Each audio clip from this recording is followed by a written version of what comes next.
जय हिंद दोस्तों, मैं एसपी सर आप सभी मित्रों का सदाशिव कोचिंग क्लासेस के यूट्यूब चैनल पर हार्दिक स्वागत करता हूं। दोस्तों DElEd BTC first semester complete mathematics section के अंतर्गत दोस्तों आप सभी मित्रों को प्रीवियस ईयर के पेपर 2022, 2020, 2019, 2018, 2017 और 2016 तक के प्रीवियस ईयर के पेपर मैंने आपको पहले से ही प्रोवाइड कर रखे हैं। आज की क्लास में दोस्तों आप सभी मित्रों को प्रीवियस ईयर पेपर 2023 का सॉल्यूशन यानी कि हल दोस्तों प्रोवाइड कराऊंगा। कैसा 2023 में पेपर आया था और उसको आप देखिएगा। पेपर अच्छा था, आसान था, पर इसके लिए आपको प्रैक्टिस करना बहुत जरूरी है। दोस्तों यदि आप प्रीवियस ईयर के पेपर, प्रैक्टिस सेट और पूरा सिलेबस अच्छे से देख कर जाते हैं तो आपके दोस्तों क्या डीएलएड में 25 नंबर दोस्तों मैथ्स में आ सकते हैं, पर आपकी तैयारी बेहतर होनी चाहिए। ठीक है, अभी बहुत सारे ऐसे मित्र भी होंगे जिन्होंने तैयार करना स्टार्ट नहीं किया हो, सोचेंगे 2-4 दिन में पढ़ लेंगे, क्योंकि इतना आसान सिलेबस है। खासकर जो गणित वर्ग वाले होंगे, मैथ्स से जो होंगे, उन लोग सोचते हैं कि कितना आसान सिलेबस को क्या करेंगे पढ़कर, छोटी कक्षाओं में हमने पढ़ रखा। और दोस्तों यहीं पर वो क्या मात खा जाते हैं, क्योंकि उन्हें 1 घंटे में 18 प्रश्न सॉल्व करने होते हैं। और 1 घंटे में 18 प्रश्न सॉल्व करने, यदि आपने अच्छे से प्रैक्टिस नहीं किया, प्रीवियस ईयर के पेपर नहीं लगाए, टाइमिंग आपने नहीं चेक की, तो दोस्तों आपका क्या पेपर छूट जाता है। आते हुए प्रश्न भी दोस्तों आपके छूट जाते हैं। इसीलिए दोस्तों खासकर सबसे ज्यादा दोस्तों गणित में बैक लगती है। क्यों? लापरवाही, सिलेबस आसान देखकर पढ़ते नहीं, और आपको वहां क्या होता है, थोड़ा सा भी माइंड इधर उधर जो हुआ, क्योंकि 1 घंटा ही मिलेगा उसमें 18 प्रश्न सॉल्व करने हैं। तो इसलिए दोस्तों प्रीवियस ईयर पेपर लगाइए तो कोशिश करिए कि आपका पेपर 5 मिनट पहले यानी कि 55 मिनट में ही सॉल्व हो जाए। कोशिश करिए, थोड़ा स्पीड बढ़ाइए, और प्रीवियस ईयर पेपर लगाने से आपकी स्पीड दोस्तों मेंटेन हो जाती है। तो देखेंगे आज के दोस्तों प्रीवियस ईयर पेपर 2023 का दोस्तों जो सॉल्यूशन हल है, देखिए बहुत ध्यान से देखिएगा, और सारे प्रश्नों के दोस्तों उत्तर हमसे पहले आप कमेंट बॉक्स में जरूर दीजिएगा। ठीक है, चलिए ध्यान से देखिए। पहला दोस्तों सबसे पहले क्या पूछे थे, वस्तुनिष्ठ प्रश्न 5 आते हैं। पहला देखिए कहता है 3/4 के योज्य प्रतिलोम का गुणात्मक प्रतिलोम होगा। दोस्तों मैंने आपको बता रखा है योज्य प्रतिलोम, 3/4 का योज्य प्रतिलोम पूछा है, तो ध्यान से समझिए 3/4 का योज्य प्रतिलोम यानी कि योज्य यानी कि इसमें सिर्फ माइनस लगा दें 3/4। योज्य प्रतिलोम क्या होता है कि दी गई संख्या में ऐसी कौन सी संख्या जोड़ दें, दी गई संख्या में ऐसी कौन सी संख्या जोड़ दें कि प्राप्त जो योगफल हो शून्य हो जाए। क्या योज्य प्रतिलोम किसे कहते हैं? दी गई संख्या में ऐसी कौन सी संख्या जोड़ दे कि प्राप्त योगफल शून्य हो जाए। तो दोस्तों दी गई संख्या में हम 3/4 में माइनस का 3/4 ऐड कर देंगे तो 0 हो जाएगा, नहीं हो जाएगा? तो ये क्या माइनस 3/4 का योज्य प्रतिलोम दोस्तों कितना, माइनस का 3/4 हो गया। कितना हो गया? माइनस का 3/4 हो गया। ठीक है, अब आगे कह रहा है 3/4 का योज्य प्रतिलोम, तो आपने 3/4 का योज्य प्रतिलोम निकाल लिया, माइनस का 3/4 कह रहा है का गुणात्मक प्रतिलोम। दोस्तों गुणात्मक प्रतिलोम क्या कैसे होगा, इसी का उल्टा, इसका जो अंश है उसको हर कर देंगे, जो हर है उसका अंश बना देगा, साइन वही रहेगा। गुणात्मक प्रतिलोम क्या होता है, दी गई संख्या में ऐसी संख्या से गुणा कर दे, क्या दी गई संख्या में ऐसी संख्या से गुणा कर दे कि गुणनफल दोस्तों आपको 1 आ जाए, तो दोस्तों उसे गुणात्मक प्रतिलोम कहते हैं। जो दे रखा हो उसके सिर्फ अंश हर को बदलते हैं, जो अंश हो उसको हर कर दें, जो हर हो उसको अंश कर दें। साइन यदि माइनस का होगा तो माइनस का ही रहेगा, प्लस का होगा तो प्लस का ही रहेगा। यानी कि दोस्तों ऑप्शन नंबर हमारा कौन सा सही होगा? ऑप्शन नंबर हमारा सेकंड सही हो जाएगा। ठीक है, योज्य प्रतिलोम किसे कहते हैं, एक बार मैं पुनः बता दे रहा हूं। दी गई संख्या में ऐसी संख्या को जोड़ दे कि प्राप्त योगफल यदि शून्य प्राप्त हो जाए तो उसे योज्य प्रतिलोम कहते हैं। और गुणात्मक प्रतिलोम किसे कहते हैं? दी गई संख्या में ऐसी संख्या से गुणा कर दे कि प्राप्त गुणनफल दोस्तों 1 हो जाए तो उसे गुणात्मक प्रतिलोम कहते हैं। सिंपल सा ऑब्जेक्टिव प्रश्न करना कैसे, जैसे 3/4 था, इसका योज्य पूछा तो सिर्फ माइनस लगा दीजिए, तो माइनस का 3/4 हो गया, साइन बदल दीजिए। ठीक है, और इसी का गुणात्मक प्रतिलोम जब गुणात्मक कहेगा तो जो अंश होगा उसको हर कर देंगे, जो हर होगा उसको अंश कर देंगे। साइन यदि माइनस का होगा तो माइनस का ही लगेगा, यदि प्लस का होगा तो प्लस का ही लगेगा, जो भी साइन होगा वही लगेगा। क्लियर हो गया? अगला देखिएगा सेकंड दोस्तों आपसे कह रहा है, बहुत ध्यान से देखिएगा, किसी संख्या के 60% में 32 जोड़ने पर जो प्राप्त होता है वह संख्या होगी। देखिए लैंग्वेज को बहुत अच्छे से पढ़िएगा, भाषा को यदि आप अच्छे से नहीं पढ़ेंगे तो मामला गड़बड़ हो सकता है। किसी संख्या के 60% में, तो संख्या दोस्तों हम मान लेते हैं कितनी हमारी x है, x के 60% में, किसी संख्या के 60, x का 60% यानी कि x गुणे 60%, x का 60% यानी कि x गुणे 60% में 32 जोड़ दे तो 32 जोड़ देते। किसी संख्या के 60% में 32 जोड़ने पर जो प्राप्त होता है, तो मान लेते हैं कि जो प्राप्त होता है वह संख्या होगी, जो प्राप्त होगा वह संख्या होगी। तो दोस्तों जो प्राप्त होगा वही संख्या निकाल लेंगे। अब ध्यान समझिए, कितना, किसी संख्या के 60% में 32 जोड़ने पर जो प्राप्त होता है वह संख्या होगी। देखिए इसका 60% हम निकालते हैं, x का 60 तो x गुणे 60/100 और इसका 32 हो गया। 32 तो है ही है। देखिए 0 से 0 घट गया, 2 3 6 2 5 10, थोड़ी जगह कम है इसलिए दोस्तों थोड़ा छोटा छोटा लिख रहा हूँ। देखिए 3 की मल्टीप्लाई x करेंगे 3x/5 बराबर प्लस 32। नहीं तो बच्चा अब देखिए किसी संख्या के 60% में 32 जोड़ने पर जो प्राप्त होता है वह संख्या होगी। ठीक है, अब देखिए यहां दोस्तों हम क्या करेंगे, यहां पर ध्यान से समझिए 3x/5 प्लस 32 और बराबर x नहीं लिखा यहां पर, मान लेते किसी संख्या ये x हो गया तो बराबर x हो गया। अब देखिए यहां पर क्या करें, एलसीएम ले लें, जगह की थोड़ी कमी है, चलिए इधर लिख देता हूं 3x, ठीक है, प्लस इसकी से मल्टीप्लाई करेंगे तो 5 दूनी 10 होगा, 5 से 15 1 16 160 बटे 200 कितना होगा 5 बराबर x। ठीक है, आप देखिए क्रॉस मल्टीप्लिकेशन करेंगे तो 3x प्लस 160 बराबर दोस्तों 5x। 3x को उठा के उधर ले जाए तो कितना 160 बराबर 5x में से 3x जाएगा दोस्तों कितना बचेगा 2x बचेगा। अब देखिए जो गुणे में वो बटे में जाएगा, इस 2 को इसके बटे में भेजेंगे तो x बराबर कितना 160/2 काट लेंगे तो देखिए 2 कम 2 हो जाएगा, 2 8 16, x बराबर दोस्तों 80 आ जाएगा, यानी कि ऑप्शन नंबर आपका कौन सा सही, पहला ही सही हो जाएगा। बात समझ में आए? कहा किसी संख्या के 60% में 32 जोड़ने पर, संख्या दोस्तों x मानिए, x के में 60%, तो किसी संख्या का 60% तो x का मतलब पूरा लगा ले 60% में 32 जोड़ने पर, तो 32 जोड़ने पर जो प्राप्त हो वह संख्या होगी। तो मान लेते क्या प्राप्त हो, संख्या तो x ही प्राप्त होगी, x बराबर में x लिख दिया, इसको सॉल्व, यहाँ भी x होगा बराबर में, इसको सॉल्व कर लिया तो यहाँ सॉल्व करने पर ही आ गया। ये सारे स्टेप दोस्तों इस तरीके से आप लिख लीजिए, पहला स्टेप ये, फिर दूसरा, फिर तीसरा, फिर चौथा, फिर पांचवा, फिर छठा, फिर सातवां, इस तरीके से दोस्तों फटाफट सारे स्टेप लिख लीजिएगा। तो प्रश्न दोस्तों अच्छा है, या प्रश्न दोस्तों आपके एग्जाम में 2 नंबर में भी आ सकता है, 1 नंबर में भी आ सकता है, इस टाइप का। ये अति लघु उत्तरी कैसा है, ये प्रश्न दोस्तों कैसा, अति लघु उत्तरी में भी पूछा जा सकता है और वस्तुनिष्ठ में तो आया ही आया है और लघु में भी पूछा जा सकता है। थोड़ा अच्छा प्रश्न है, इसलिए तो इस टाइप के प्रश्न यदि आपके एग्जाम में आए तो बहुत ध्यान से लगाइएगा।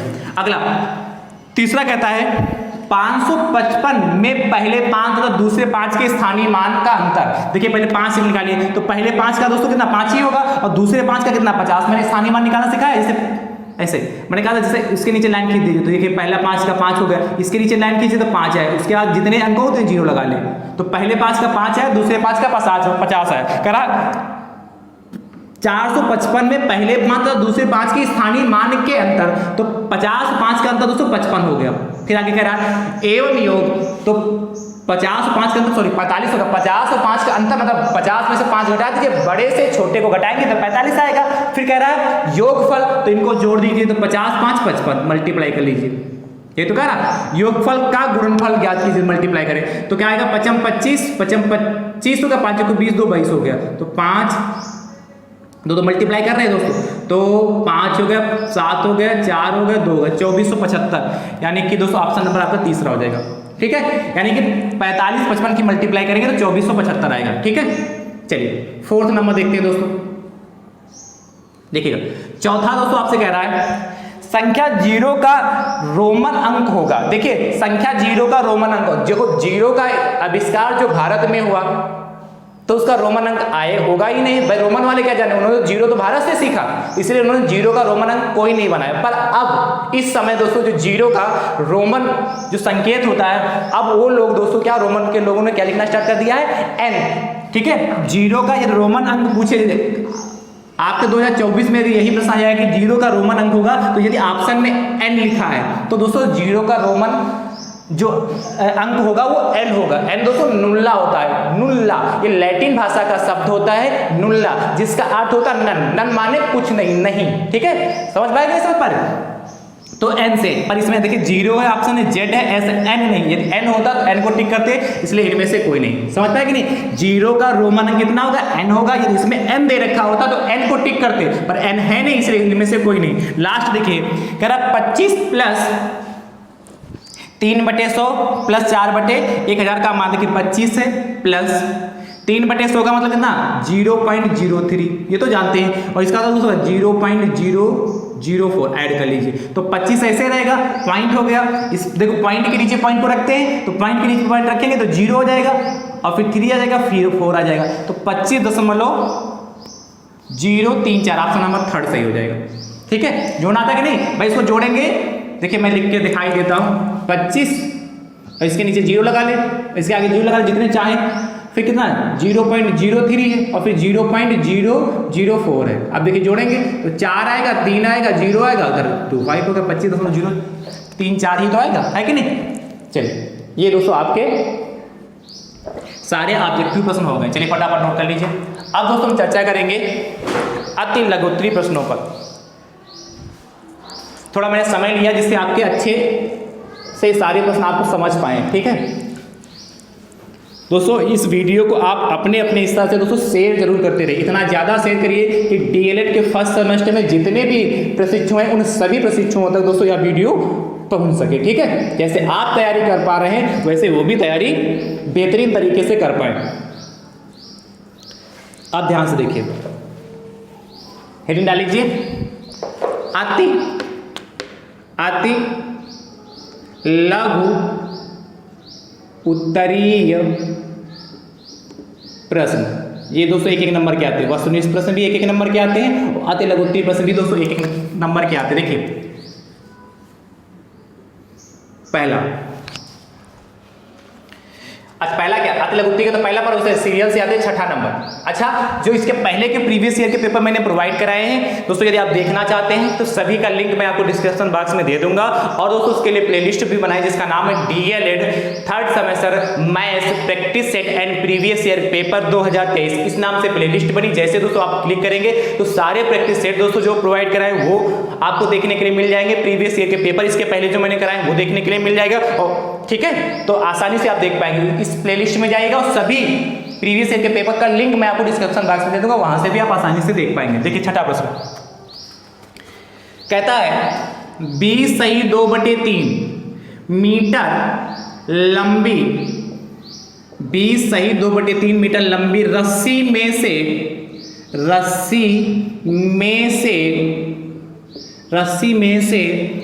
5 सही 1/8, 5 सही 1/8 मीटर काटा गया,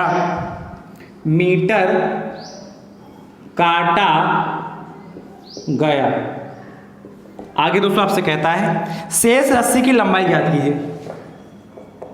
शेष रस्सी की लंबाई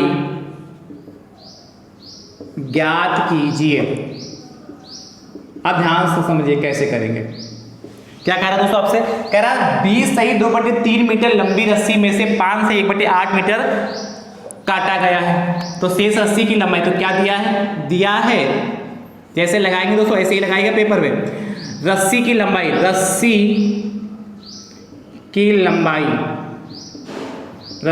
लंबाई बराबर दोस्तों कितना देखा 20 सही 2/3 मीटर। इसको दोस्तों क्या कर ले हम, इसको मिश्रित भिन्न है सरल भिन्न में चेंज करेंगे। तो देखिए 3 की मल्टीप्लाई 20 से करेंगे तो 3 × 20 60 होगा, 60 × 2 62/3 मीटर आ गया, 62/3। चाहे तो इसके नीचे लिख ले या वहीं लिख लें। ठीक है भाई, 20 यहाँ 60 और × 2 + 2 62 हो जाएगा। और क्या कह रहा, रस्सी में से 5 से 1/8 मीटर काटा गया, तो रस्सी में से कटे भाग की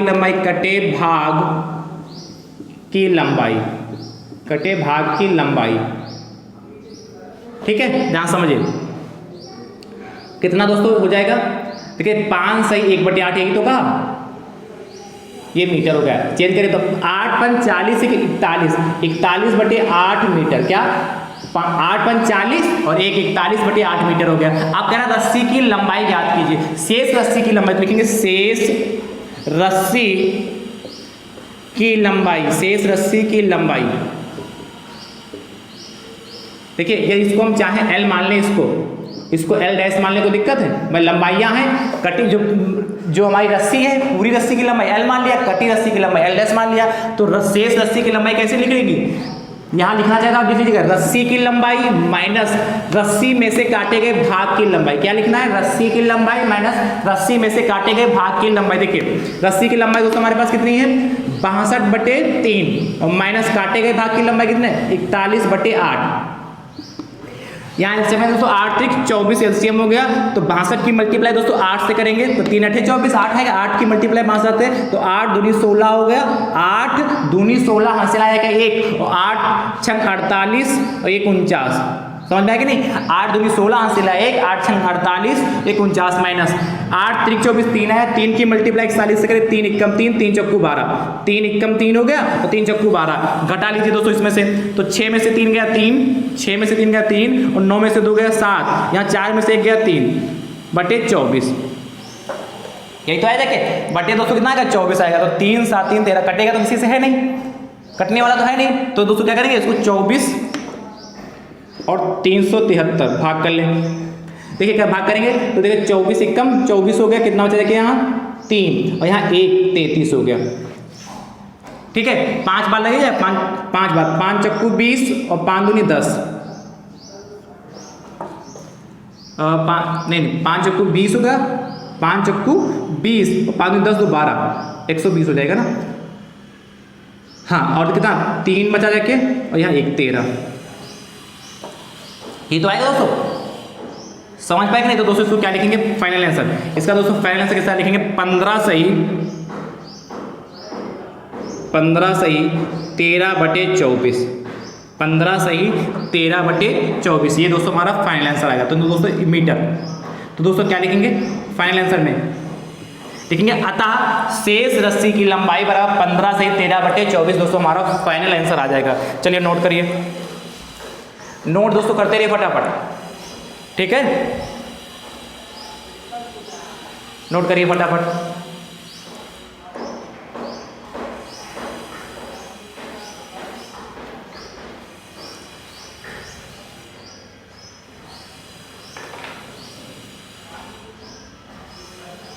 नोट हो गया? चलिए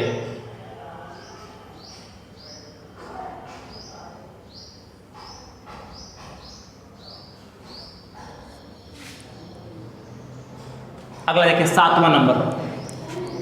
अब तो नोट कर लिया होगा ना, समय भी दे दिया मैंने। 7वां नंबर देखिए, 7वां दोस्तों प्रश्न आपसे कह रहा है, ध्यान से, किसी गांव में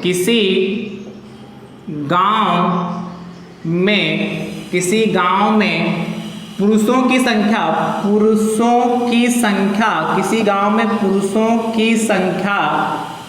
किसी गांव में पुरुषों की संख्या 6xy plus 5y² minus 8z है। पूरा महिलाओं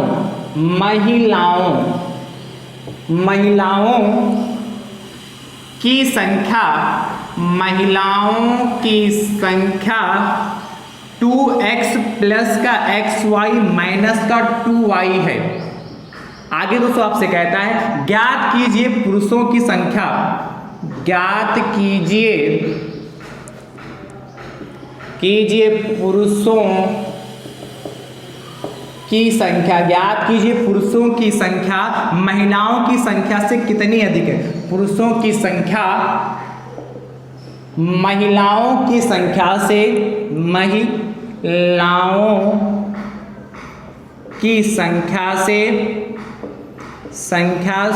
कितनी अधिक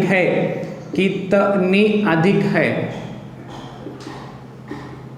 पुरुषों की संख्या महिलाओं की संख्या से कितनी अधिक है। ध्यान समझिए,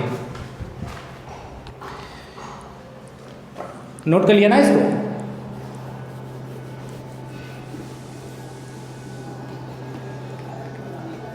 कह रहा है आपसे, क्या दिया है? कह रहा है किसी गांव में पुरुषों की संख्या दे रखी, तो दिया है पुरुषों की संख्या बराबर 6xy प्लस का 5y² माइनस का 8z। और महिलाओं की संख्या दे रखी,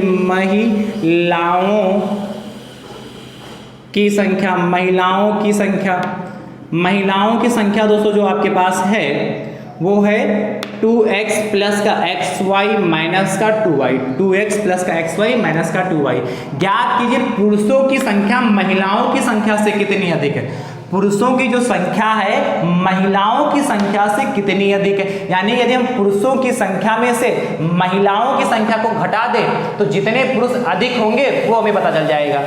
क्या किया मैंने बताया, पुरुषों की संख्या में से महिलाओं की संख्या घटा दें तो जितने पुरुष अधिक होंगे पता चल जाएगा। तो कह रहा है ज्ञात कीजिए पुरुषों की संख्या महिलाओं की संख्या से कितनी अधिक है। पुरुषों की संख्या महिलाओं की संख्या से कितनी अधिक है दोस्तों। तो पुरुषों की संख्या महिलाओं की संख्या से कितनी अधिक है, तो लिखेंगे पुरुषों की संख्या, पुरुषों या ऐसे लिखिए फाइनल, देखिए प्रश्नानुसार लिख लीजिए,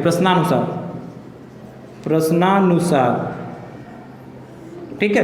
क्या कह रहा है, पुरुषों की संख्या महिलाओं की संख्या से कितनी अधिक है, यानी कि पुरुष ज्यादा इसलिए पुरुषों की संख्या कितनी, 6xy प्लस का 5y² माइनस का 8z माइनस कर दीजिए कितना 2x प्लस का xy माइनस का 2y घटा दीजिए। ठीक, इसमें से घटाइए तो जब घटाएंगे 6xy हो गया प्लस का 5y² माइनस का 8z माइनस का 2x और माइनस प्लस माइनस का xy और माइनस माइनस प्लस का 2y हो गया। ठीक है, क्लियर हुआ क्या, 6xy प्लस का 5y² माइनस का 8z माइनस प्लस माइनस का 2x माइनस का xy और माइनस माइनस प्लस 2y। देखिए सेम इनको साथ में करिए, देखिए 6xy है, ये माइनस का xy इसको साथ में कर लेते हैं, प्लस का 5y² है और यहाँ देखिए प्लस का 5y² है ना, और इसमें तो y² है नहीं, सिंपल हो रहा है, इसमें y² नहीं दे रखा, कोई बात नहीं। अच्छा आगे देखिए,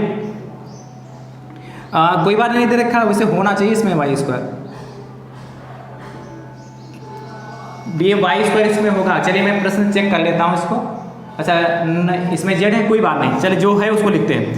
6xy और यहाँ कितना माइनस का xy हो गया, देखिए प्लस का 5y² और प्लस का 2y हो गया, और ये 5y² प्लस का 2y हो गया, बचा क्या माइनस का 8z और माइनस का 2x बचा। देखिए अब ध्यान समझिए, आंसर आ गया 6xy में से xy जाएगा तो क्या बचेगा 5xy, यहाँ प्लस का और तो सेम टू सेम ऐसे लिख लीजिए 5y² प्लस 2y माइनस का 8z माइनस का 2x। यही दोस्तों हमारा फाइनल आंसर आ गया। तो क्या लिखेंगे, अतः पुरुषों की संख्या महिलाओं की संख्या से अधिक है बराबर 5xy, यही लिख लीजिए क्या, अतः पुरुषों की संख्या महिलाओं की संख्या से अधिक है बराबर इतनी। यही दोस्तों हमारा फाइनल आंसर हो जाएगा। चलिए फटाफट नोट कर लीजिए।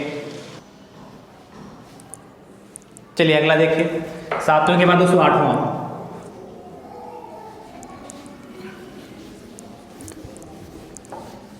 एट्थ नंबर दोस्तों क्या कह रहा है, बहुत ध्यान से देखिएगा।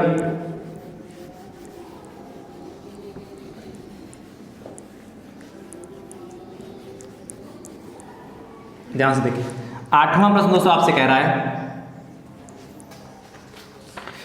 दशमलव संख्या 5 प्लस यहाँ 51.3 प्लस 510.03 प्लस 5100.003 प्लस 500.00003 जोड़िए, ध्यान समझिए। प्रश्न को नोट करते समय एक बार आप मैच जरूर कर लीजिएगा, पता चला आपने पूरा प्रश्न सॉल्व किया और लास्ट में आंसर नहीं आया। देखिए इसको ऐड कर लीजिए, तो देखिए 3 हो गया, पॉइंट देखिए ऐड करना है तो पॉइंट को पॉइंट के नीचे रखना है, 510, फिर दोस्तों कितना है पॉइंट के नीचे रहा, इधर कितना 003 हो गया, इधर कितना 0015 हो गया, फिर कितना है पॉइंट 0003 हो गया, इधर कितना 10005, ये ऐड कर लीजिए, यही तो है 1 2 3 4 हो गया। अब देखिए चाहो तो सब में जहाँ खाली जगह वहाँ सब जगह 0 लगा सकते हो, इधर भी चाहो तो जहाँ खाली जगह है वहाँ 0 लगा सकते हो, पर कोई ज़रूरत नहीं, इधर रहे तो उधर लगा लो। ऐड करते हैं, ऐड कर लो तो देखिए 3 हो गया, यहाँ 3 हो गया, यहाँ 3 हो गया, यहाँ 3 हो गया, पॉइंट के नीचे पॉइंट आ गया, 1 1 2 हो गया जाके, 5 1 6 हो गया जाके, 5 1 6 हो गया जाके, फिर 5 5 ये आ गया 5500 नहीं 5000 क्यों आया 55,662.33333 इस तरीके से आप जोड़ लेंगे। चलिए अगला देखिएगा, अगला दोस्तों आपसे कह रहा है 9th नंबर। 9th कह रहा है वह बड़ी से बड़ी संख्या बताइए, वह बड़ी से बड़ी संख्या बताइए, वह बड़ी से बड़ी संख्या बताइए जिसमें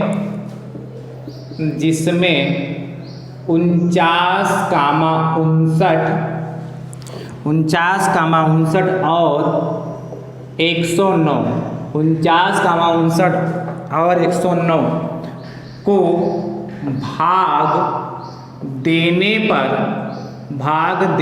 पर शेष फल क्रमशः 1 3 और 5 बचे, 1 3 और 5 बचे।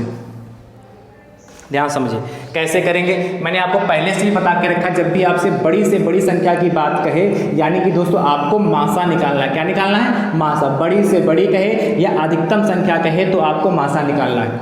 दोस्तों आपसे कह रहा हूँ वह बड़ी से बड़ी संख्या ज्ञात की जिसमें 49 59 और 109 को भाग देने पर शेषफल 1 बचे, 3 बचे, 5 बचे। जो शेषफल बचने के लिए कहता है उसको घटा दीजिए। घटाने पर देखिए यहाँ 48 आएगा, यहाँ दोस्तों कितना 58 आएगा, यहाँ दोस्तों एक कितना 3 नहीं 58 क्यों आएगा, 3 घटाएंगे ना तो 56 आएगा, यहाँ दोस्तों 5 जाएगा 104 आएगा। ठीक है, अब इनका मासा निकाल लेंगे। देखिए 48 से 56 को भाग करेंगे तो 48 एकम 48 हो गया, कितना 8 और 8 छंग 48, यहाँ 0 बचा जाके। ठीक है, ये 8 आया जाके, इसी 8 से इसको भाग करते हैं तो पूर्णतः कट जाता तो यही मासा हो जाएगा, नहीं कटेगा तो फिर आगे चेक करेंगे। 104 देखिए तो 8 एकम 8 हो गया, बचा कितना 2 24, 8 3 24 तो क्या है जाके 8। तो लिखेंगे अतः अधिकतम अभीष्ट अधिकतम संख्या, बड़ी से बड़ी संख्या पूछा ना, अतः अभीष्ट बड़ी से बड़ी संख्या, बड़ी से बड़ी संख्या बराबर दोस्तों 8। ये हमारा फाइनल आंसर आ गया। ठीक है, इस तरीके से करेंगे। अगला 9 के बाद दोस्तों 10 देखिएगा। 10 नंबर दोस्तों आपसे कह रहा है, ध्यान से देखिएगा, कह रहा है पटरी तथा प्रकार की सहायता से 90 डिग्री के कोण की रचना कीजिए। सहायता से 90 डिग्री के कोण की रचना कीजिए। ध्यान से समझिए कैसे करेंगे, ध्यान से देखिएगा। आपसे कह रहा है पट्टी तथा प्रकार की सहायता से 90 डिग्री कोण की रचना करना है। तो देखिए सबसे पहले एक लाइन खींच लीजिए, देखा खींचा, ठीक है। इस पे प्रकार की नोक रखा और एक दोस्तों क्या कि इस तरीके से उचित लंबाई का चाप लगा दिया। इसको नाम देते हैं O, ये हो गया हमारा बिंदु, A हो गया जाके। ठीक है, अब प्रकार की नोक जहां पर रखी, पेंसिल की नोक यहां पर रखा, ध्यान समझते रहेगा। प्रकार की नोक यहां रखा, पेंसिल की नोक यहां रखा। डिस्टेंस को कम नहीं करेंगे और इस तरीके से दोस्तों एक चाप लगा देंगे। वही डिस्टेंस जो इतनी डिस्टेंस यही डिस्टेंस रहेगी, फिर से एक दोस्तों एक चाप लगा लेंगे। आप क्या करेंगे, डिस्टेंस कम नहीं करनी, वही डिस्टेंस रखनी, एक चाप दोस्तों इस तरीके से लगा लेंगे और एक चाप दोस्तों इस तरीके से लगा लेंगे। एक चाप यहां से लगाया और एक चाप दोस्तों इस तरीके से लगाया यहां से। ठीक है, ठीक बात समझ में आया कि नहीं। एक चाप कैसे लगाया, देखिए डिस्टेंस यही है, उतनी ही है। और क्या एक चाप ये लगा दिया हमने और दूसरा चाप दोस्तों यहाँ से कैसे लगा देंगे, ये लगा देंगे। ठीक है, जहां पर दोनों चाप काटे इसको मिला दीजिए। इसको मिलाते हुए दोस्तों ये लाइन खींच देंगे। ठीक है। ये सीधी लाइन खींची जाएगी आप प्रकार से बनाएंगे। ये दोस्तों हमारा 90 डिग्री का कोण बन गया, ठीक है। ये ए हो गया जाके, ये मान लेते हैं पी हो गया, ये क्यू हो गया जाके, और ये पॉइंट हमारा आर हो गया, ठीक है। ये दोस्तों हमारी रचना हो गई। चलिए बना लेंगे इस तरीके से 90 डिग्री का। अगला 11 नंबर, चलिए अगला देखिए 11 नंबर। इसकी रचना दोस्तों आप लिख, जैसे मैंने बनाया वैसे रचना भी आप इसकी लिख सकते हैं, ठीक है। माना क्या, सर्वप्रथम एक उचित लंबाई का एक रेखा ओ बी कर लो या ए बी कर लें। ए बी खींचा, ये बिंदु पी हो गया, इसको क्यू कर लें, इसको आर कर लें और इसको एस कर लें। इस तरीके से बना लो, ठीक है। माना एक उचित लंबाई का एक रेखा ए बी खींचा, ठीक है। एक उचित लंबाई की चाप पी, इसको क्यू करो, पी क्यू लगाया, कहो सर क्या बना रहे हैं, पी क्यू आर, ये एस, ये टी करो, अब सही है, ठीक है। माना एक उचित लंबाई का एक रेखा ए बी खींचा, उचित लंबाई का चाप बिंदु ए से उचित लंबाई का चाप एक पी क्यू लगाया, ठीक है। फिर क्या, ए पी दूरी लेके एक चाप क्या पी आर लगाया, और फिर क्या एक आर एस चाप लगाया, फिर आर और एस का अर्धक कर लिया, जहां पर कट किया उसको क्या बिंदु ए से मिला दिया, ए से होते हुए टी, और ए से होते हुए टी, इसको चाहो तो जहां कट कर रहा है इसको भी बना सकते हैं, कोई ना कोई पॉइंट मान सकते हैं, ठीक है। चलिए इसे मैंने आपको जो चैप्टर पढ़ाया तो रचना लिखाई है, यदि आपने चैप्टर नहीं देखा तो चैप्टर देखिएगा रहते, वहां से आप रचना लिख पाएंगे। अगला देखिएगा, ध्यान समझिए। अगला दोस्तों अंतिम अति लघु उत्तरीय प्रश्न 11 नंबर दोस्तों आपसे कह रहा है, एक समबाहु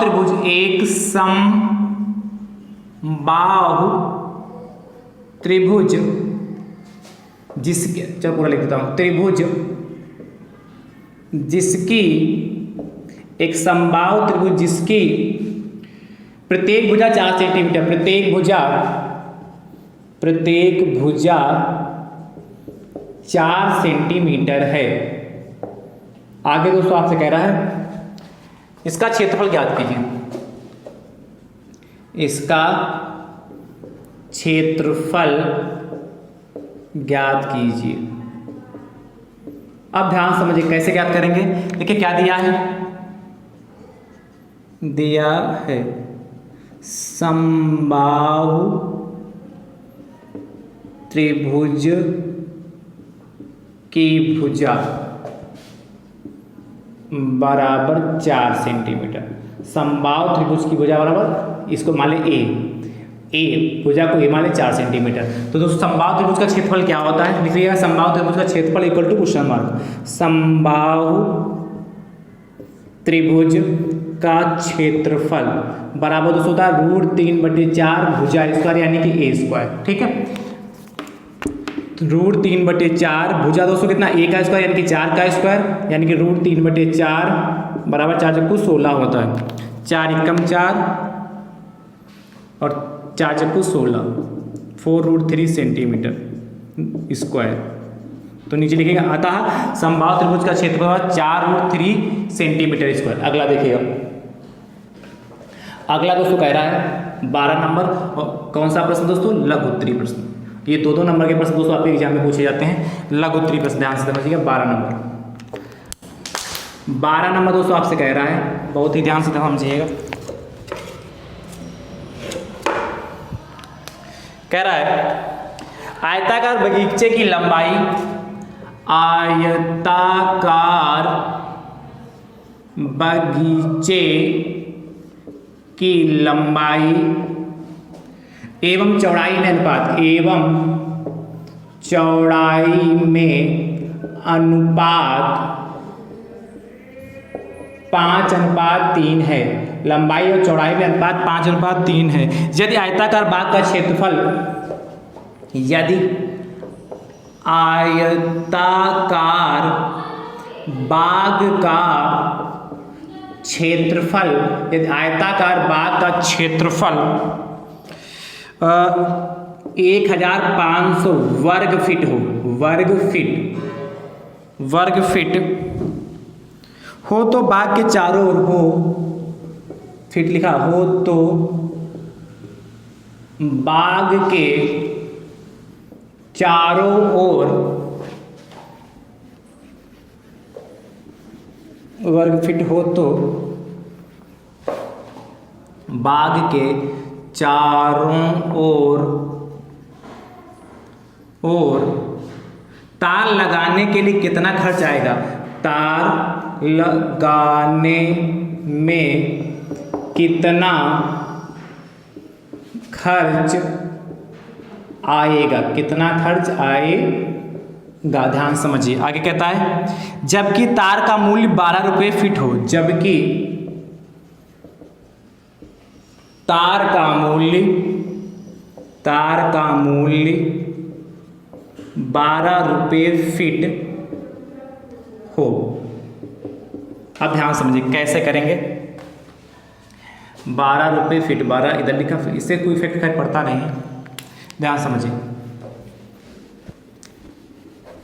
आपसे कह रहा है क्या कह रहा है? एक आयताकार बगीचे की लंबाई चौड़ाई में अनुपात दे रखा है और बगीचे का क्षेत्रफल दे रखा है। तो कह रहा बाग के चारों ओर तार लगाने में कितना खर्च आएगा। तो सबसे पहले इसकी आयताकार बाग की लंबाई और चौड़ाई निकालते हैं। दोस्तों लिखेंगे ध्यान से, क्या दिया है? माना दिया है क्या? माना आयताकार बाग की लंबाई L बराबर 5x क्या फीट, क्योंकि यहाँ फीट दे रखा है, और आयताकार अनुपात दे रखा, अनुपात एग्जैक्ट मान होता नहीं, इसलिए दोस्तों इसमें x चिपका लिया की चौड़ाई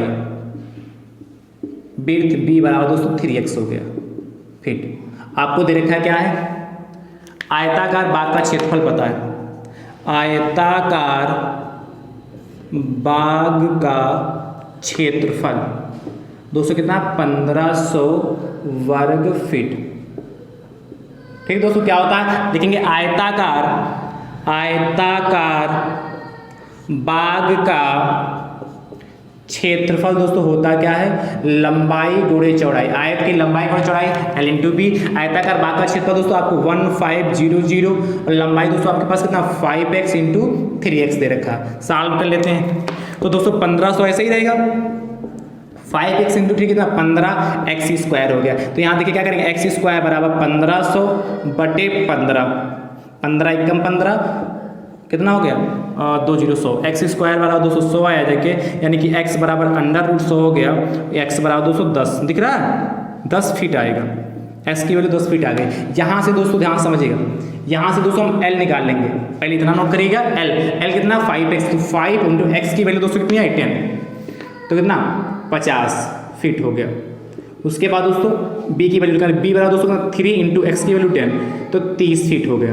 अब ध्यान समझिए, कह रहा था तार लगाने कितना खर्च आएगा। कह रहा तो बाग के चारों ओर तार लगाने में, देखिए ये मान लीजिए आयताकार बाग है, इसके चारों ओर तार लगाना है। आयताकार बाग, इसके चारों तार लगाना है। देखिए ये आयत बनना है, ये इन्हीं तो जोड़ेंगे, तो यानी कि आयत का परिमाप निकालना है। तो दोस्तों क्या लिखेंगे? आयताकार बाग के चारों ओर तार लगाने में कितना खर्च आएगा। तो लिखेंगे आयताकार बाग का परिमाप निकाल लें। परिमाप कितना होता है? 2 ब्रैकेट में L प्लस B होता है। अब ध्यान समझिए, 2 ब्रैकेट में L कितना दोस्तों आपका? 50 और ये 30, यानी कि 2 गुणे 50 30 80 160 फीट आ गया।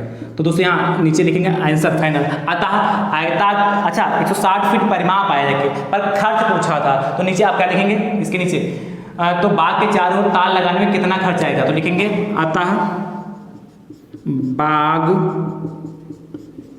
के चारों ओर तार लगाने में खर्च बराबर 160 गुणे, दिख रहा होता 12, नहीं दिख रहा तो यहाँ लिखा है, मैं बोल रहा हूँ 160 गुणे 12।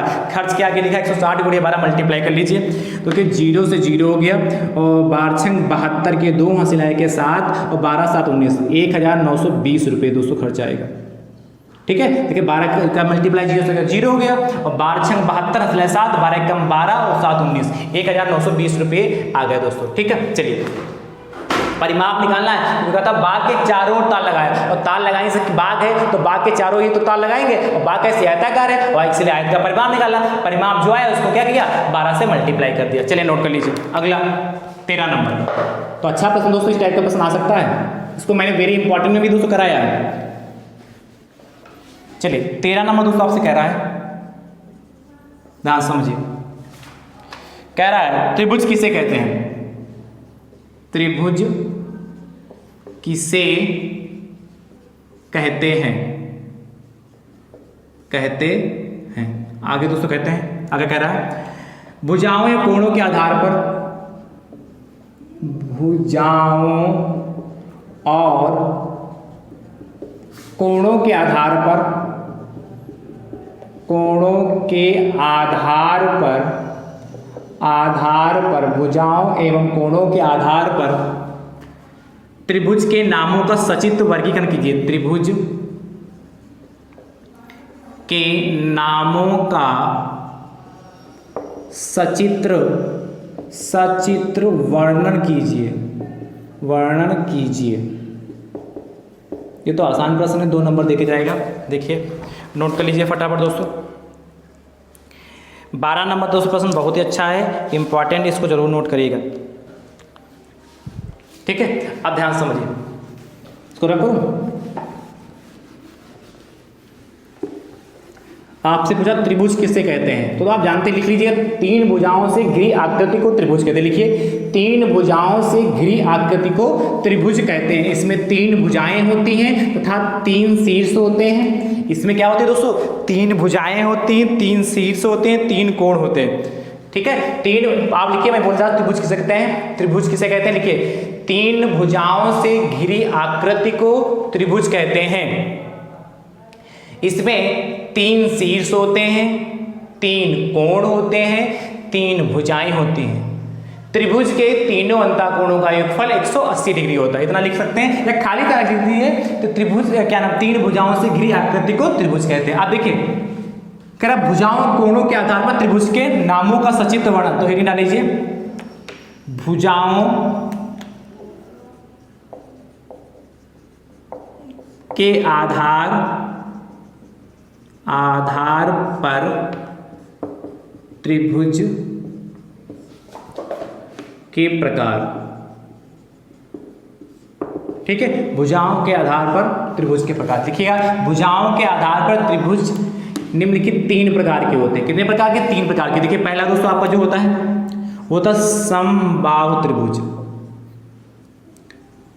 समबाहु त्रिभुज, मैं डिफिनेशन बोलता जाऊंगा, आप लिख जाएंगे। ऐसा त्रिभुज जिसकी तीनों भुजाएं आपस में बराबर होती हैं समबाहु त्रिभुज कहलाता है। ठीक है, ध्यान समझिए।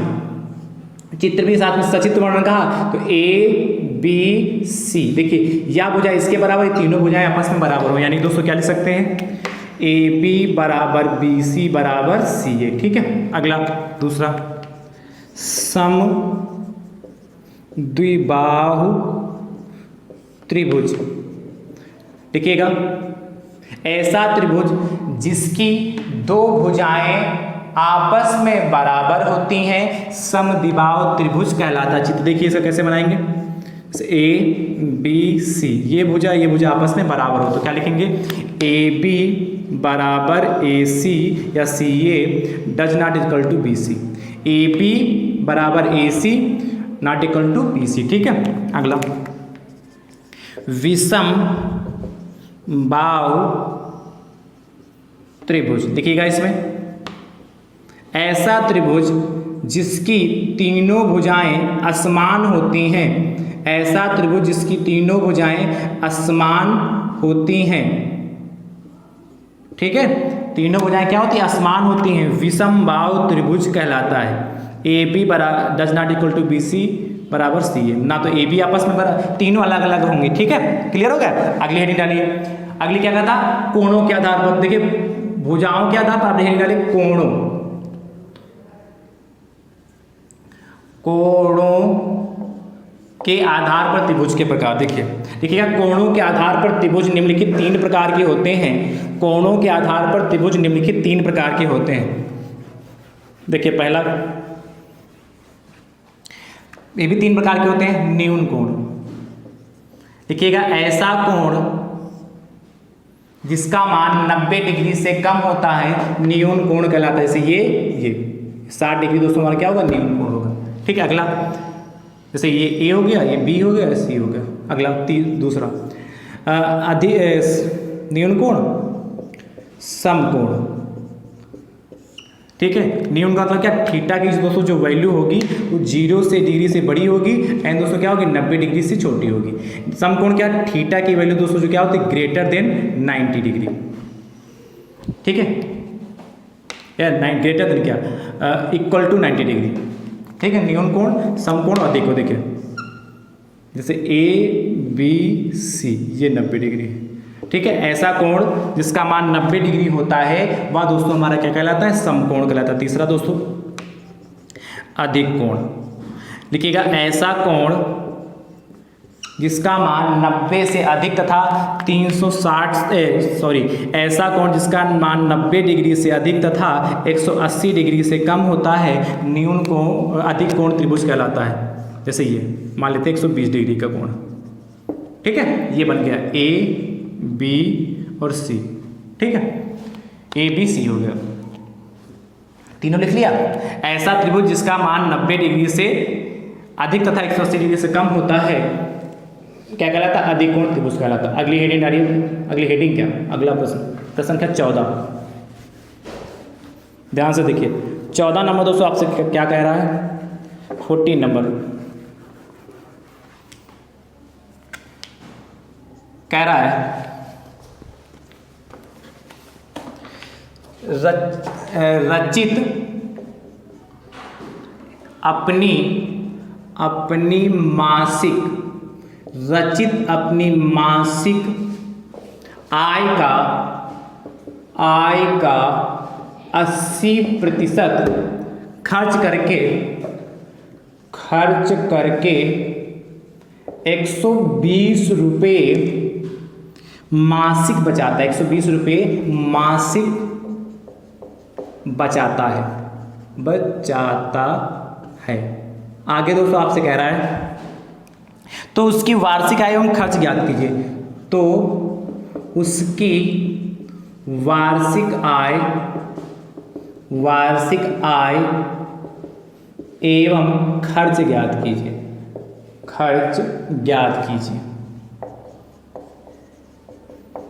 अब ध्यान समझिए दोस्तों, आपसे कह रहा है रचित अपनी मासिक आय का 80% खर्च करता है। एक महीने में 80 जितना कमाता है एक महीने में उसका 80% खर्च कर देता है और 120 रुपये क्या करता है, बचाता है। तो अगर मासिक बचत तथा उसकी वार्षिक आय ज्ञात करना दोस्तों, तो ध्यान से समझिएगा दोस्तों। माना रचित की मासिक आय बराबर दोस्तों x मान लेते हैं। तो दोस्तों खर्च कितना करता है, खर्च दोस्तों करता है 80%। खर्च कितना है दोस्तों, 80% है। और दोस्तों उसकी बचत कितनी है, बचत दोस्तों कितनी है, 120। अब ध्यान समझिए, अच्छा कितने प्रतिशत बचत है, 120। अच्छा खर्च जब 80% करेगा तो बचत कितनी होगी, बचत दोस्तों यदि यहाँ निकालने, बचत ब्रैकेट में प्रतिशत में देखिए कमाई दोस्तों 100% होती भाई, कमाओगे 100%, उसमें खर्च कर रहा है 80%, तो दोस्तों बचत कितनी होगी, 20% होगी कि नहीं।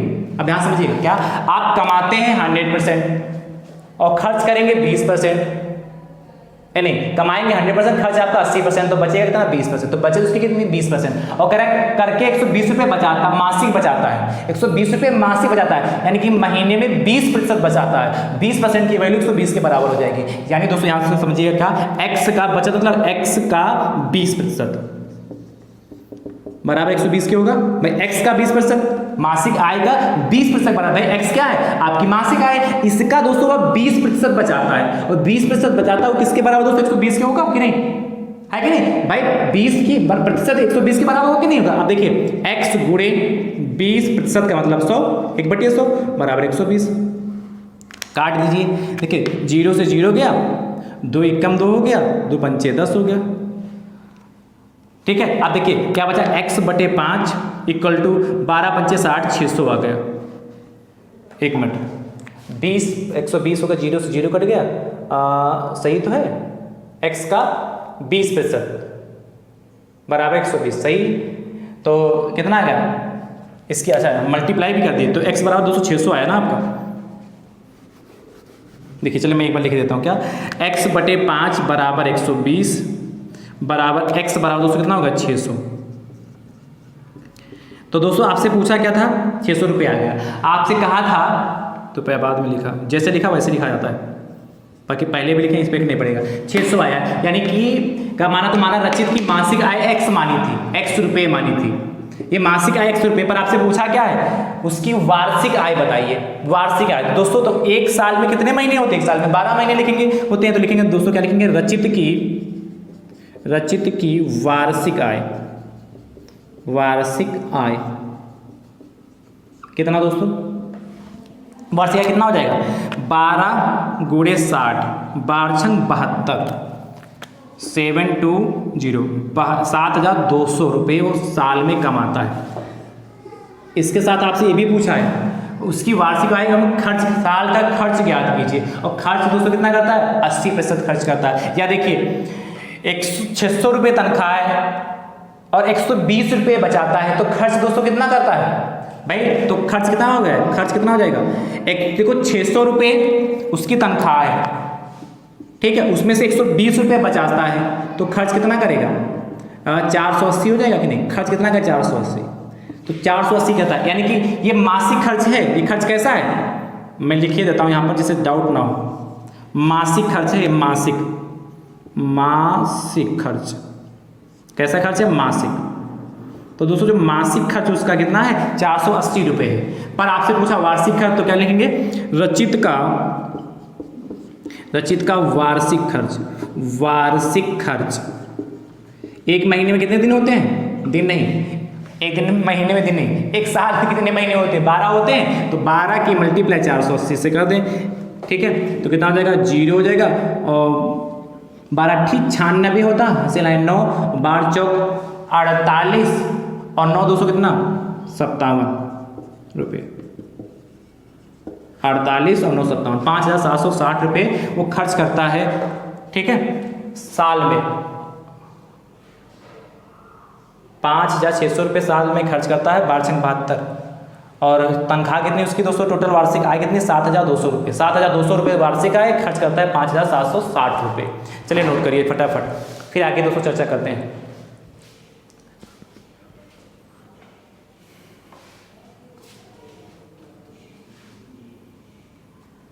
अगला, इसके बाद देखिएगा 15 नंबर।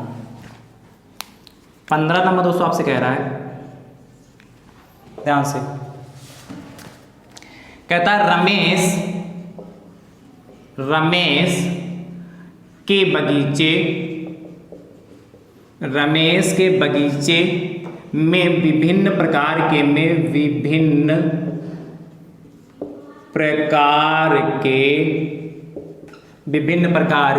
फूलों के पौधे लगाए गए हैं। विभिन्न प्रकार के फूलों के पौधे लगाए गए हैं। आगे दोस्तों आपसे कहता है, नीचे दी गई सारणी में इन पौधों की संख्या दी गई, में इन पौधों की संख्या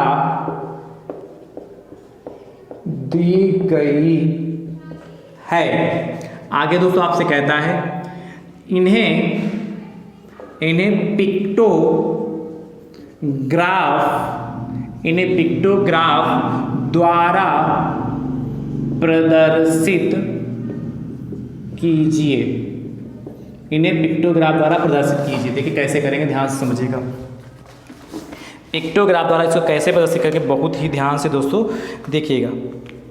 तो दोस्तों आसान प्रश्न है, बस समझना, एक बार यदि आप समझ गए तो आसानी से कर ले जाएंगे। देखिए इसमें टेबल बनी मिलेगी,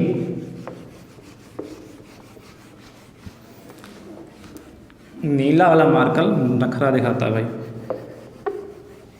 मिटलने का, ये देखो ब्लैक वाला फटाक से मिट जाता है।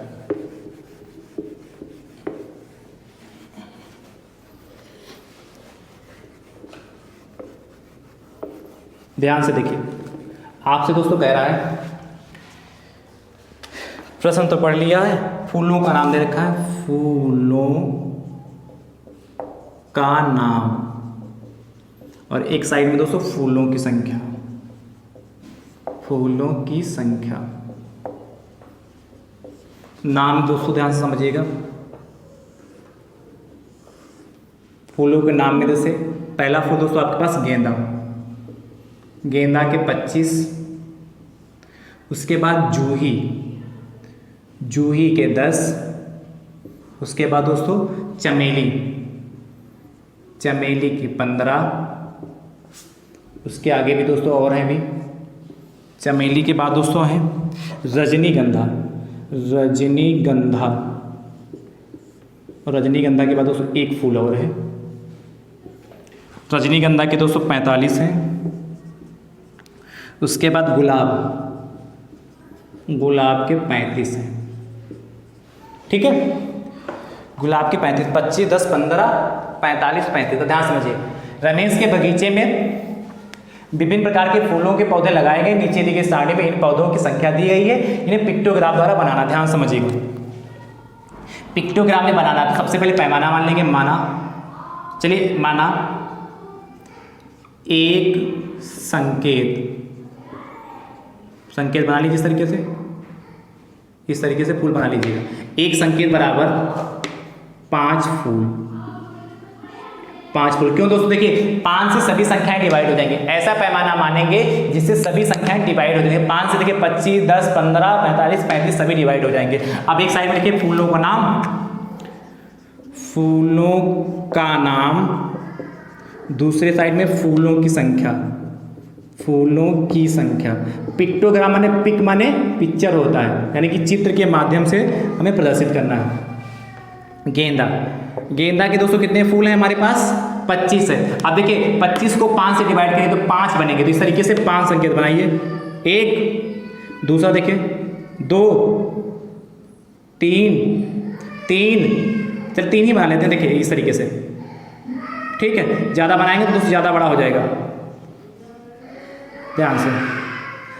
3 हो गए, फिर देखिए 4, फिर देखिए 5 संकेत दोस्तों बन गए। उसके बाद जूही की देखिएगा, जूही, जूही के दोस्तों कितने हैं, 10 हैं, यानी कि 10 को यदि 5 से डिवाइड करेंगे तो 2 आएगा, तो इसके दोस्तों 2 संकेत बना लेते हैं। कितने संकेत, 2 संकेत बना दिए। उसके बाद देखिए चमेली, चमेली के दोस्तों कितने बनेंगे, 15 हैं चमेली के, तो 5 से डिवाइड करो, 5 के 15, यानी कि इसके 3 संकेत बनेंगे। तो 1, 2, 3, 1, 2, 1, 2, ये देखिए 3 संकेत बनेंगे। उसे रजनीगंधा, सबसे ज़्यादा दोस्तों रजनीगंधा के 9 है। अब देखिए 45 को 5 से भाग करें, 5, 9, 45, यानी दोस्तों इसके दोस्तों आपको कितने संकेत बनाने हैं, 9 संकेत बनाने हैं। बना लीजिएगा अच्छे से, ठीक है, इस तरीके से।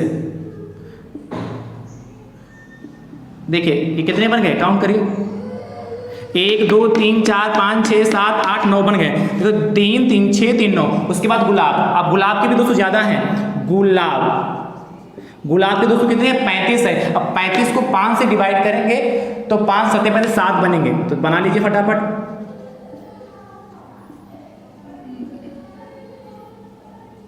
देखिए 7 संकेत बन गए, 1, 2, 3, 4, 5, 6, 7 ये संकेत बन गए। चलिए ये दोस्तों प्रश्न आपका पिक्टोग्राफ वाला हो गया। अब दोस्तों हम चर्चा करते हैं आगे। 16 नंबर क्वेश्चन देखिएगा। 16 नंबर दोस्तों आपसे कह रहा है, ध्यान से देखिए, 16 नंबर कह रहा है, एक वृत्त की परिधि, एक वृत्त की परिधि, एक वृत्त की परिधि 22 मीटर है, 22 मीटर, एक वृत्त की परिधि 22 मीटर है। तो आपसे कह रहा है वृत्त का क्षेत्रफल ज्ञात कीजिए, वृत्त का क्षेत्रफल ज्ञात कीजिए। ध्यान समझिए, कितना आसान प्रश्न आया है, तो कैसे करेंगे उसको ध्यान समझिएगा।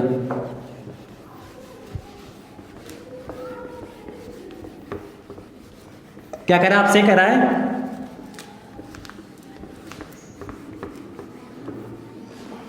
आपसे कह रहा है एक वृत्त की परिधि रखी, दिया है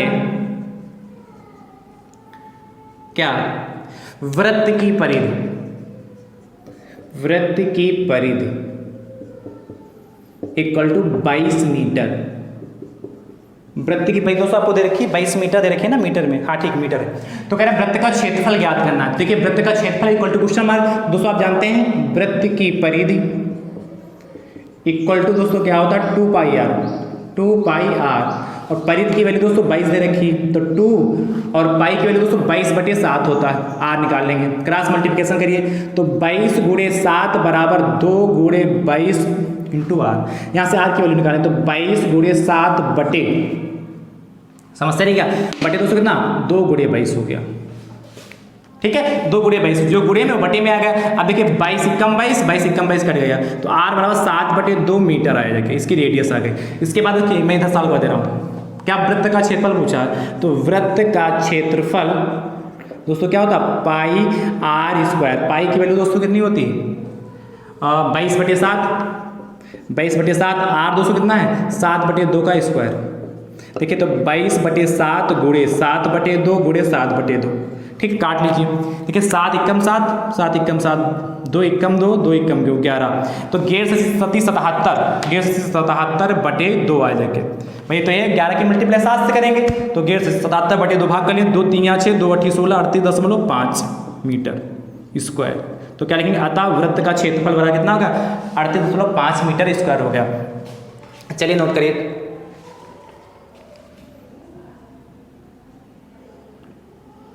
ठीक है। अगला 17 नंबर देखिएगा, 17 नंबर दोस्तों आपसे कह रहा है 17 नंबर 17, इसके बाद एक और है 17 के बाद बस हो गया। एक कक्षा में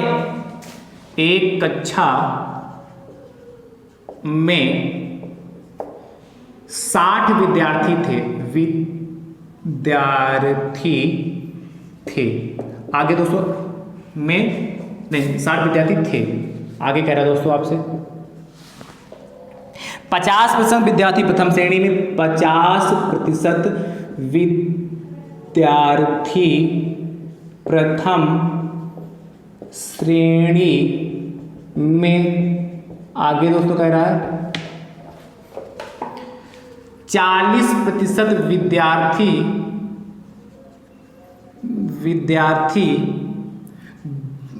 द्वितीय श्रेणी में, आगे कह रहा है तथा शेष तृतीय श्रेणी में उत्तीर्ण हुए, तथा शेष तृतीय श्रेणी में उत्तीर्ण हुए। आप ध्यान समझिए, आपसे कह रहा है ज्ञात ही कितने विद्यार्थी तृतीय श्रेणी में उत्तीर्ण हुए, ज्ञात कीजिए कितने विद्यार्थी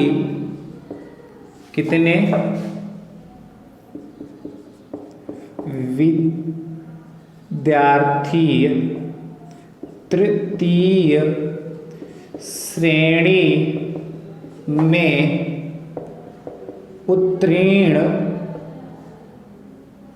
हुए। आप ध्यान समझिए कैसे करेंगे इसको,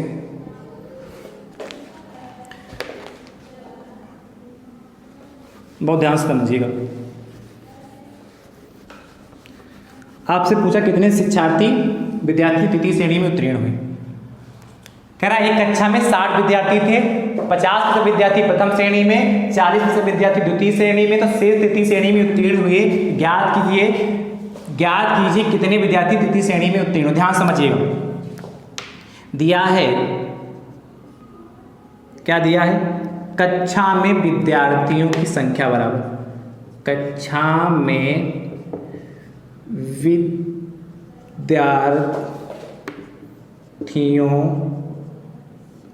की संख्या बराबर 260 दे रखी, कितने 60, प्रथम श्रेणी में उत्तीर्ण विद्यार्थी, प्रथम श्रेणी में उत्तीर्ण विद्यार्थी,